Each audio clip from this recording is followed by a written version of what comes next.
Hi guys, നമുക്കിന്ന് neck ബാൻഡിൻ്റെ speaker change ചെയ്താലോ? എങ്ങനെ ചേഞ്ച് ചെയ്യുന്നുള്ളത് നമുക്ക് നോക്കാം. അതുപോലെ തന്നെ ചാനൽസ് ആദ്യമായിട്ട് കാണുന്ന ആൾക്കാരാണെങ്കിൽ ഒന്ന് സബ്സ്ക്രൈബ് ചെയ്ത് കഴിഞ്ഞാൽ ഇതുപോലത്തെ ഉപകാരപ്പെടുന്ന വീഡിയോകൾ വീണ്ടും അപ്ലോഡ് ചെയ്യുമ്പോൾ നിങ്ങൾക്ക് കിട്ടുന്നതായിരിക്കും. അതിൻ്റെ കൂടെ ബെൽ ബട്ടണും കൂടി എനേബിൾ ചെയ്ത് വെക്കാൻ ഓർക്കുക. അതിൽ തന്നെ നമ്മൾ മറ്റൊരു നെക്ക് ബാൻഡ്, അത് ഡെഡായതോ അങ്ങനെയുള്ള നെക്ക് ബാൻഡിൽ നിന്നും സ്പീക്കർ അതിൻ്റെ വയറടക്കം കട്ട് ചെയ്തെടുക്കുക.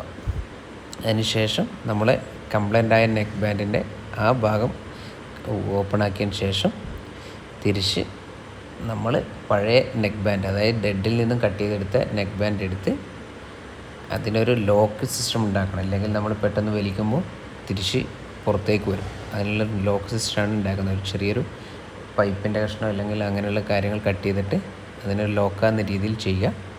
അതിന് ശേഷം ചെറിയൊരു കത്രിക വെച്ച് നമ്മുടെ വയർ, അതായത് പഴയ ഇതിൽ നിന്ന് കട്ട് ചെയ്തെടുത്തതിൻ്റെ വയർ കട്ട് ചെയ്ത് ആ രണ്ട് കണക്ഷൻ സോൾഡർ ചെയ്യേണ്ട രീതിയിൽ എനേബിൾ ചെയ്യുക. അതിനുശേഷം പേസ്റ്റ് എടുത്ത് നമുക്ക് ഇതിലേക്ക് അപ്ലൈ ചെയ്യാം.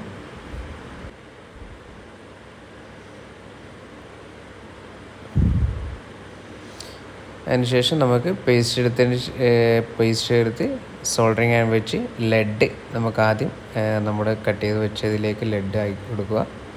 അതിനുശേഷം നേരിട്ട് ബോർഡിൽ സോൾഡർ ചെയ്യുക. ഇത്രയും ചെയ്ത് കഴിഞ്ഞാൽ നമുക്കത് പാക്ക് ചെയ്യാം. പാക്ക് ചെയ്ത് കഴിഞ്ഞാൽ നേരത്തെ പോലെ തന്നെ നല്ല പെർഫെക്റ്റായിട്ട് വർക്ക് ചെയ്യുന്നതായിരിക്കും. ഓക്കെ.